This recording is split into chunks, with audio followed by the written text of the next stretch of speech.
going to start with the chat, guys. Alberto, welcome to the show, sir, and thank you for supporting Big Rick on this day. He says, salute, Joe and Big Rick. I have a question, Rick. Why is Oscar taking Zepeda the WBO route? Berinchyk is no joke. He has that Ukrainian weird movement style, and he's durable with a decent punch. Your thoughts, sir? It's the easiest fight to make because he's the most unpopular of the champions. So it's the easiest fight to make, where somebody's not going to hold out and say, "Oh, he's a big attraction," because he's not.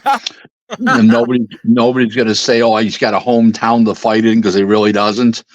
So it's the easiest fight to make. It's a path of least resistance, and I think that's the way to go in this kind of situation.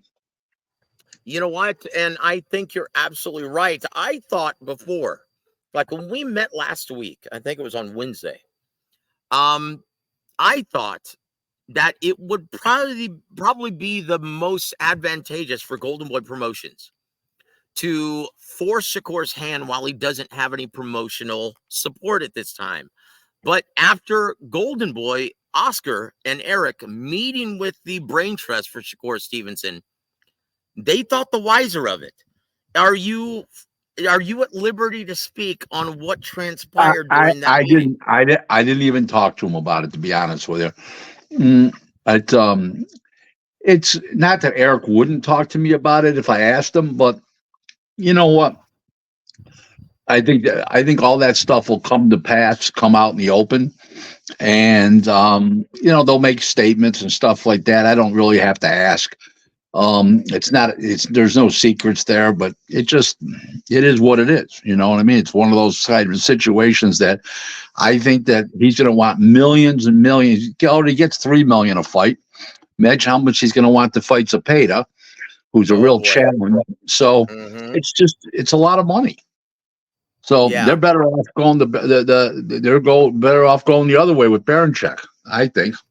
You know what? I think you're absolutely right. And what told me this was immediately following that meeting, and Oscar's always very positive, very upbeat. And he said, you know what? We had a great meeting with Shakur's people, but if he wants me to put together the William Zepeda fight, I'm going to need options on his next 3 fights.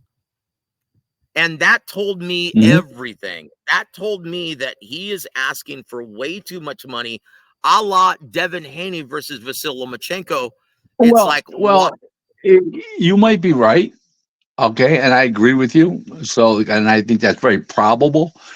But if he loses money on the first fight, let's say he was to lose money on it because he was to overpay him and it doesn't do what it's supposed to do on pay-per-view or something like that, it loses money. He's got if he doesn't have 3 options, he has no chance to recoup his money back. Yep. That's right. And it's basically a la Devin Haney, Eddie Hearn. Right. The same exact situation. Not a huge ticket seller, but they get inflated purses just to get that opportunity and make that fight happen. And then they walk around with this inflated, delusional sense of market value. Well, and now look at the situation. Joe, yes, I agree with you in the general sense of what you said. But it's not so disingenuous of them to do that when people are paying them that kind of money. So they think they are worth that kind of money. They are overinflated, but it's not disingenuous. Does that make sense? I agree, because you know what? Yes, you're absolutely right, because strength and quality of opposition matters, and that increases your market value if it's affiliated with a fight like William Zepeda. That is correct. But then your next guy will be Joe Blow, and you can't pay him. Right. Exactly. Yep. Yeah. So that speaks volumes. And well, look, Eric and Oscar, they're no dummies, right?